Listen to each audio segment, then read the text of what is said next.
merci beaucoup chers internautes de Sen Kaddu tey ñuy am mbégte ak kontaante di leen joxaat seen émission bi nga xamante ni yéen a ko tàmmul seen bopp di doxantu ak ses stars donc tey nekkaat samedi ñu daal di dalal ki nga xamante ni moom moo di un jeune rappeur dëkk fële ba Diourbel donc tey ñuy am un immense plaisir mu ñuy fekk ci fi nga xamante ni moom moo di suñu siège di suñu fief ñu ciy ànd ak moom ñu fas yéene waxtaanee ci ay ponk yu bëri. Donc Dimkha maa ngi lay nuyu di la ziar. di nuyu tous les membres Sen Kaddu di leen jox seen wàccuwaay di nuyu képp ku yëngoo ki yeewu ci Sénégal maa ngi lay nuyu di nuyu àdduna bon ngeen képp maa ngi ziar ñëpp daal. jaajëf donc question bu njëkk rek ñu gis ne Dimkha nekk un jeune rappeur. ba pare jël turam Dimkha moom da lay jox turu Xaadim. pourquoi Dimkha. waaw turu Dimkha dafa doon loo xam dañ ma ko daan woowee depuis temps booy avant may nekk artiste sax ndax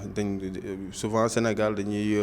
faral di jël nit di ko kii ci surnom wala genre ñu tëbb kàddu yi am na ñoo xam dañ naan la Souleymane ngay tudd ñu naan la Jules wala genre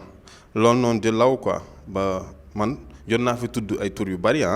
ci milieu hip hop comme tudd naa fi Gaynde Mike yooyu yëpp pour éviter yooyu parce que ñu bari sama xarit yi Mbacke même xarit Mbacke dañ may blâmer mais yàlla xam na ni bon loolu sax taxu ma woon a jóg parce que xaadim lu ma fonk la xaadim rasul parce que un jour la benn plateau mu jotoon def ak Tunkara kii bi Sénégal ci kanam en tant que xaadim rasul ngay tudde sa bopp Dimkha mais tur bi loo xam te ni dañ la koy wooyee ba mu faf law ci milieu art bi yàlla nattu moom mu doon loo xamante ni moom la ñëpp gën a xam bon fi Dimkha àgg ci nom turam bi nom d'artiste mooy sama nom d'artiste jëmm ji sax àggu fa parce que Dimkha lañ gën a xam parce que ñu bari sax dama leen woo téléphone ñu ne ci média bu ma leen ne Xaadim duñ comprendre mais mu ne Dimkha rek na ok xam naa parce que ci milieu bi day dem ba lool di ñu lay woowee mu faf law mais du dara man maa ngi dëkk ba Diourbel di yeewoo ko bokkatal mu baraka Sëriñ Tuubaa moo ko tuddee parc bu barke bi sama wéyjur maam di murit sama baay di murit ñu tuddee ma Xaadim kon loolu ma fonk la maa ngi ci jégalu bépp ku sant Mbàkke wala nga mu lay metti daal mais man mi sax doon lu ma neex mais maa ngi jégalu daal maa ngi jégalu bu baax a baax ci loolu. d'accord donc surtout ci milieu bi nga xamante ne ci ngeen nekk mooy milieu hip hop. dañuy bëri di daal di dëngal tur. donc tey Dimkha mën nañu wax exactement kañ nga commencé dugg ci wàllum art. waaw wàllum art xaw naa ci yàgg maa ngi ci yàgg naa ci trop maa ngi déroulé c'était 2017 ci benn groupe bu ñu tàmbalee diwaan ji bu Diourbel pas Tamba parce que am na ñaari diwaan am diwaan ji bu Tamba bu Diourbel am benn 4 membres lañ composé woon man Dimkha Mora Max Crégy ak Lil Dra ñun ñëpp Diourbel lañ dëkk ñu fondé woon suñu benn groupe jotoon na groupe bi nag jotul yàgg parce que ñu ngi def suñu premier single waa Express Bra moom moo ko prison mu ngi woon foofu benn petit studio foofu depuis Diourbel voilà. mais pourquoi groupe bi jotul yàggul parce que xam nga groupe bi souvent Diourbel au niveau de Diourbel ñu bari comprendre autant ñu comprendre woon rap parce que rap boo koy def te ñun ñëpp ay élèves lañu woon. parents yi bon dañ leen di influencer ñi ko jànguñu léegi dañuy rap wala genre te rap affaire lu conscient la faf groupe bi tas ñu jël Maxi Crédit yóbbu ko Mbàkke bon ñuy jaar ne man maa ci mujj woon resté parce que maa gëmoon trop en 2008 si laa dem ak sama carrière solo bopp 2008 ma génne benn single bu ñuy wax Axiru Zaman 2008 2007 laa déroulé groupe bi ñu jotoon def benn ego mooy rap lañ ko tuddee beneen bi single bi ñu ko tuddee koon jigéen suñu yaay ñooyu yëpp Brahima moo ko jooboon studio bi nekkoon ci këram léegi 2008 saa génne naa def sama carrière solo génne single boo xamante ni plus jamais que so bu tudd Akhir Zaman carte na woon ma ko naan joué ci Fosco yi concert yi c'est nag ñu bari découvrir Diourbel ba 2010 sax c'est la peste woon concours xeex Siburu bi kii jotoon def Youssou Ndour c'est la Djibril Diop moom génnee c'est la may tànnee ci single Akhir Zaman bi léegi may dem defaat beneen single comment dirais def naa fi ego salaamaaleykum di nuyoo di tàggoo di tàgg sama bopp def naa fi en 2014 def naa fi benn son bu ñuy wax jaar yemu jot na temps élection municipale maa ci salué passage benn waay moom moo ci jàppale woon sax sugu texte bi ma mujj def ko son mu nekkoon son bu cartonné boo xamante moom la daan def générique bi Diourbel bi yëpp wax ci lu bett na ak réalité yi Diourbel yëpp jot naa fi xeexal Diourbel def naa fi tamit benn single bu ma jógee foofu 2015 si laa ñëwee Dakar benn kii hébergement foofu may job ak ñoom Space Music benn label si laa génne benn single bu ñuy wax jug ca teel si la ñu ko defee clip. D'accord, donc dañuy taxaw ci émission son boobu nga xamante ne moom moo di jug sa teel. donc jug sa teel nekk benn titre bu pertinent. jug ca teel boo xamante ni y a beaucoup de sujets. donc lan nga jublu ci jug sa teel. waaw jug ca teel lu yaatu la loo xamante ni bi mën nañ ko faram fàccee fii ba suba. parce que jug ca teel texte la boo xamante ni bi kenn ku ci ne mën nga ci gis sa bopp ci dans tous les sens. parce que jug sa teel dama doon la xamante ni bi mën na aider la éveiller sa conscient parce que doomu aadama parce que dañ ne l'avenir appartient à ceux qui se lèvent tôt. am na fu benn texte bu naan l'avenir appartient à ceux qui se lèvent tôt ku toog bëgg lu yomb di nga ko weetoo jugal fight ndax nga mën a génn si géro ma naan foog nga jug sa teel soo bëggee teel a raw jamono bi dafa jeex lu baax nañ si gaaw say noonu bu ñu gis mukk ci yow lu ñaaw pour nga am lu rëy faa nga njëkk ci lu ndaw dañ naan doomu aadama boo jugul fajar sax malaayka yi ci wàllu baatin malaayka yi yërmande yi boo jugee fajar ñaan suñu borom dem liggéey si la sa wërsëg di gën a gaaw ndax wërsëg lu ñuy dox dajal la waaye boo tëddee nelaw ba jant bi so sa wërsëg mën na bañ a teew ndax yàlla dafa soxla kuy sabab lu kuy teel a jug ca teel daal kuy jug ca teel ndax amul benn kilifa wala ku tedd tey ngay naaje yeew loolu du yoon waaw boo jugee ci teel ak jug ca teel tamit ci li nga xamante ni bii moom moo ne ci yow ci wàllu feebar du jàppale di la ronger nga gaaw jug ca teel génn fayati loolu ba mu deñ jug ca teel si sa jikko joo xamante ni bii kat doonul loo xamante ni nit ñi sopp nañ ko nga jug ca teel bàyyi ko jug ca teel si Sénégal takku ànd liggéey bëggante soppante te bañ a bañante du xam ne moo ñuy tàddeel ci sunu Sénégal nañ jug ca teel gaaw soppante gaaw dimbalante parce que li nga xam moo nekk ci kër yi moo law ci mbedd mi daw dem ba ci askan bi ñu koy sippi état bi te du yoon ñun ñoo war a jàppalante d'abord bu ñu jugee ca teel rek jàppalante Sénégal mën na jug mën na dem ca kanam bu ñu jugee ca teel. waaye bu ñu jugul ca teel dañuy gën a naaje te Sénégal dañ koy gën a raw parce que Sénégal lu ñu waxante dëgg bokk na ci pays yi gën a reculer au niveau kii ci àdduna bi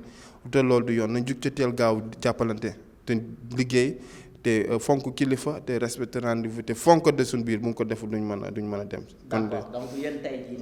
en tant que des jeunes rappeurs. ñu gis ne tey yéen. milieu bi ngeen nekk dafa nekk benn milieu sensible. nekk benn milieu boo xamante ni. mën nañu wax ne sax dafa dellu ginnaaw. culture sénégalaise. parce que vous êtes des rappeurs. mais gisuñu benn yoon. seen solidarité seen biir surtout ñi nga xamante ne ñoom ñoo fi nekkoon ñuy mag ñi. gisuñu tey booy yi jàppalante seen biir. wala mag ñi ñoo leen jàppale. c'est quoi le problème réel ci milieu bi ngeen nekk mu milieu yi. c'est que milieu hip hop bi dafa bari jalousie dañ ko waxante parce que tey ki ne ci kanam. ki ne ci kaw moo war a jàppale ki ci suuf mais dañuy former ay clan ay boy yoo xamante ni ñoom la ñuy xëcc di jàppale te mu lenn kii ni kat moo ko jàppalee day dem talent la war ko mën a jàppale sans pour autant nga xam ko. mais faaw nga xam ko mu côtoyé la dongoro la nga koy mën a jàppale loolu du yoon parce que nit ki talent la c'est boo demoon Europe tey États-Unis wala genre talent la ñuy xool ci yow soxlawul foo dëkk sa identité soxlawul dara amal talent ñu jàppale la tey mbalax man ni ñuy jàppale seen biir man rappeur laa sax ñoom rappeurs yi fekku leen seen biir te loolu du yoon ñu ngi ne ci kaw ñu jàppale ñu ci suuf parce que ñi ne ci kaw ci suuf rek lañ jamaata mënoo dem ba mbëkk plafond bi da ngay wàccaat kon ñu ni ci kaw nañ jàppale ñi ne ci underground bi parce que léegi nañ wante dëgg rappeurs yu ndaw yi sax les jeunes yi sax ñoo gën a aay sax ñi nga xam ñoo ne ci kaw te ñi ne ci kaw lañ tudd ba léegi mais loolu jàngoro yi sénégalais la ki ne ci kaw dem na ba avancé soxlawu nga koy jàppale soxlawut njàppale ki amagul moom lañ jàppale parce que talent seul ça ne suffit pas fii Sénégal doyul talent kese doyul fii kon ki nga nekk xam te ni dafay ramper sonn bëgg xam nga ni kii kat boo ko jàppalee mu dem da nga ko war a jàppale mais chaque jour nga bëgg ñu lay tudd chaque jour loolu mënul nekk loolu mënut a nekk kon rappeurs yi gën a jàppalante ñi ne ci kaw nañ jàppalante ci suuf mais soxorante bi ak clashante bi mën na yam ci gémmañ bi rek quoi mais mën na bañ a dem au fond ba ci bañ koy jëfante suñ biir parce que tu vois am na ci loo xam dafa ma metti sax parce que exemplaire ñun ay exemplaire lan artiste da nga wane un bon exemple ndax ñu mën la ci jàppale ñu mën la ci fonk parce que yow la ñuy roy nit ki ñuy roy nag dafa war a am nu melokaanoo mais bu ñu demee bay classante suñu biir xam nga jalousie bi dugg na ba pare parce que dañuy classante bay saagante te yow public bi ki nga xamante moom mooy artiste porteur de voix la messager la mais kooku ki xamul fu mu jëm xamul fu mu jëmee public am day réeral public am parce que saaga doonul loo xamante ni bokk na ci suñu réalité. rap na ci classe la bokk. ñu taxaw foofu mais nag dama fi invité sa benn naataangoo rap ñu koy Dibzo. mu ne ma classe dafa bokk ci rap nee na moom ku koy classe sax moo ko dàqal ku ko dul classe. si classe dafa bokk ci rap ndax charme la ci rap parce que États-Unis gars yi dañ di def ay battle ay freestyle di clashante seen biir mais teewul ñoom xam nga seen dund ak seen diine. ñoom seen culture parce que seen réalité may leen ñoom ñuy saagante mais nit ki mën ko classe pour autant que saaga ko parce que charme la ci rap quoi charme la ci rap kon des saaga beeg yooyu mën na ñàkk parce que Sénégal fii ay kilifa ñoo fi yeewoon non yow mi nga xamante dañ lay déglu yow dañ lay bàyyi xel ci li ngay wax ci li ngay jëf léegi jeunes yi xoolal les jeunes rappeurs xale yu ndaw yu bari dañ leen suivre ay Dip ay genre yooyu ay Ngaaka Blindé xale yu ndaw dañuy suivre léegi rap nu mu amee doole léegi parce que rap affaire de mouvement la day dund day gën di dem day gën a avancer kon war nañ mën a avancer ci évoluer. c'est-à-dire rap day gën di avancer tout ça. mais rap bu njëkk ba mën naa wax ne moom la nit ñi daan gën a déglu par rapport ak léegi. non léegi rap bi dañ koy déglu sax mais problème mooy bu njëkk jeunes yi grand yi dañu conscient woon. mën na rap ba bàyyi classe la ba bàyyi te doo dégg kenn taxaw di la saaga wala genre parce que ñun am na réalité am nañ diine te diine l'islam bëggul saaga ay taxaw di saaganteeg yooyu mën na ñàkk créer ay ennemis loolu mën na ñàkk na yam ci classante nii parce que ci charme hip hop la bokk da koy neexal mais jërul mu ñu xóot de trop di saaga nit ko wala genre loolu rafetlu ma ko maa ngi koy lancer message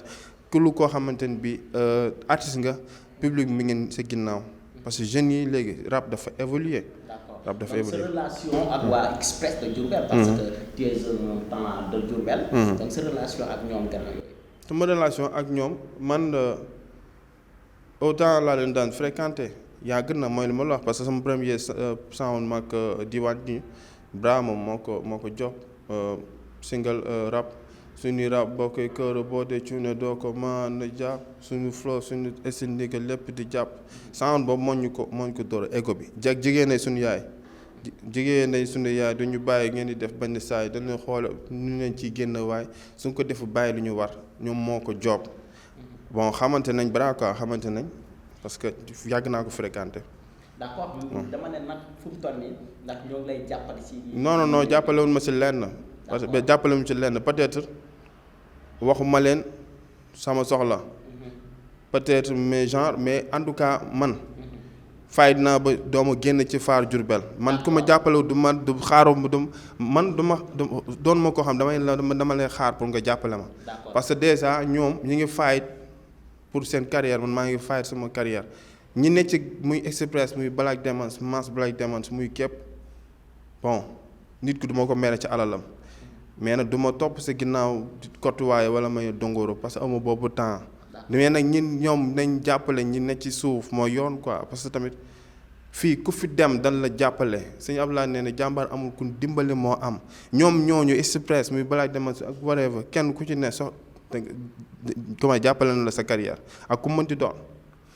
man buñ ma jàppalu nañ jàppale booyu ci suuf Diourbel am na talent du ma lim parce que lim day jóg am na ay talent yu fa ne am na ñoo xam dañu talentueux ay man liñ def ñoom dem nañ ba ne ci kaw ci suuf rek lañ jamaat kon ñun jàppale ci suuf man nag parce que xaaruma kenn ku may jàppale ku xaar kenn mu may jàpp ma xam ne doo ma jàppale parce que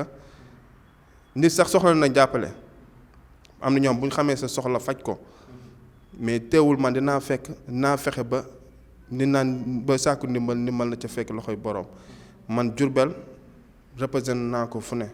plateau yi fu ma taxaw je suis fier d'être Diourbel maanaam Diourbel la jugee fa laa juddoo fa laa yaroo di ko représente nicement kon man doo ma génn ci Far Diourbel ñoom bu ñu amee seen kii seen kii bi Bawal show si Bawal Salange affaire yooyu seen concert sax duñ ma ci seen parce que mooy la ma la wax man bëgguma nit di ma yab si lenn dama bëgg man nga sentir sa bopp duñ ma invité mësuñu ma invité te Diourbel nee naa la fu ne laa taxaw représente Diourbel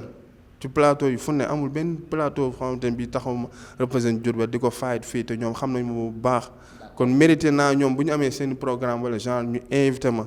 parce que doo ma génn ci Far Diourbel yi mënut a nekk waaw fu express taxaw fii ci plateau taxaw naa fa kon déjà ñoom bon yéene naa leen seen succès mu gën a yokk parce que doon na ñoo xamante ni bi Diourbel sigg nañ Diourbel macha allah yàlla gën a jëmale ci kanam mais gars yi ne ci kanam nañ jàppale ci suuf moo am solo quoi. d'accord donc tey jii nii lan mooy say ambition ci wàllum musique bi nga nekk muy rap ban ambition nga ci am. bon sama ambition. mooy Djim Kha ba muy jug. ci koñ la représente parce que lan from the zero to hero la ñu wax no état kii américain ñaan bu la da ngay njëkkee ci suuf jëm ci kaw quoi bon mbedd la tàmbale di représenter ci foyer yam Diourbel mais sama ambition mooy ma dem ba nekk artiste au niveau international artiste boo xamante ne planétaire la bon am na ay textes yu pertinent yoo xamante ne bii mën nañ ci jàngat muy àdduna war nga képp buñ ci dégloo bàyyi ci xel ci message yi mën nañ évoluer ci esprit parce que évolution mi ngi tàmbalee ci xel te ñun ay message lan am na ay textes yu pertinent yoo xam ne war naa ko mën jàllale mais amaguma ñi nga xamante ni bi ñoom doole bi parce que faaw nga am doole am kàddu mais comme ñun bu ñuy raam bu ñuy jug di dem man carré solo laay def man kese maay dem amaguma yenn doole yi pour mën a waa yenn moyens pour mën a persévérer pour mën a kalaate àdduna bi mën a kalaate Sénégal ñëpp xam ma ñuy déglu samay paroles mais maa ngi ay textes yu pertinent maa ngi fi lu mën a génn album maa ngi fi lu mën a génn musique tey parce que damay bind ay textes di teg li ma parcourir ci ay textes li ma denc ma ëpp sax li nga xamante moo nekk ci bopp bi jotu génn. d'accord donc actuellement dugg nañ ci li nga xamante ni moom mooy 2020. tey ñoo ngi nekk ci deuxième mois 2020. muy mois de février. ñu gis nga préparé benn single bu mucc ayib. boo xamante ne ni dafa lié weer bu ñu nekk. parce que ku ne février ne le 14. ku ne le 14 ne Saint-Valentin. ñu gis da nga créé benn titre boo xamante ne da nga ko tuddee Saint-Valentin. donc loolu da nga ko yàgg a préparé avant ñuy dugg ci 2020. wala 2020 bi dafa taxaw rek nga ne pourquoi pas mënoo ci génne benn single boo xamante ne da nga koy tuddee Saint-Valentin. non tamit lan nga ci jublu lan moo la motiver ba nga woy li nga xamante ne moom moo di Saint-Valentin. bon Saint-Valentin bi ñu ma invité keroog plateau émission 12-14 dama wax ni damay génne benn produit ci Saint-Valentin parce que jot na kenn ku ne xam na ni ay textes yoo xamante ni bi yu dul mbëggeel yu messager ay tam laa faral di teg mbëggeel nag tam la parce que mbëggeel ci diggante yaay ak doom mbëggeel ci diggante jabar ak jëkkër mbëggeel ci diggante sa ñaari maanaam way ànd yi daal ñu naan dox ànd daal. koo bëgg rek mbëggeel dugg na fa kon mbëggeel lu am sens la parce que jamono bi koo wax ñu ne artiste de mbëggeel rek la ñuy way mais mbëggeel am na ay mbëggeel bari na ay fànn bari na ay couleur léegi nag am na benn son boo xamante ni bi dama ko def actuellement dinaa ko génne ci kii bi comment Saint-Valentin bi mais mi ngi tudd série sama kaani kenn mësu ko dégg daal. parce que artiste foofu la ñu rawante kii bu ñëpp jaaree nii da ngay jaar ne parce que ñi am ñu bari yoo xamante ne bi buñ génnee dañ naan chéri sama chocolat chéri sama coco banne wala genre man ni chéri sama kaani. chéri sama kaani. kaani waaw parce que titre la daal ñu bari ñu kii mais ñu ciy wax pourquoi chéri sama kaani mais xam naa lu ma ci jublu parce que. mën na wax ni ci cafka yi la bokk ci cafka yi li ngay sentir muy plaisir ci la bokk tey boo defee sa ceebu jon tey teg sa kaani da koy décorer te dina ko safal ñii ci sama chocolat lañ koy inspiré ni moo neex mais goût yi wutee nañ bii dafa wex waaye bii dafa am suukar bii dafa sucré bii dafa chaud bon mën naa wax ni mën na ko inspiré tamit ci énergie kaani dafa tàng bu daf lay jox énergie ki nga gis muy ki nga xamante ni moom la bëgg nga bëgg ko sa xol boo ko gisee day yokk sa njàmbaar parce que àdduna nit bi yàlla sàkkee góor sàkkee na jigéen ci faaru ci càmmoñam mu koy mottali kon kooku noonu moo lay mottali moom moo lay sàppali ki lay kaani na day sàppali maanaam day sàppali ceeb comme ni xorom di sàppalee cin ci ceeb xam la kon mu de léegi titre la boo xamante ni bon lu am solo la mais dévoilé gu ma ci. en tout cas titre bi nekk na titre pertinent. ba tax na groupe Sen Kaddu.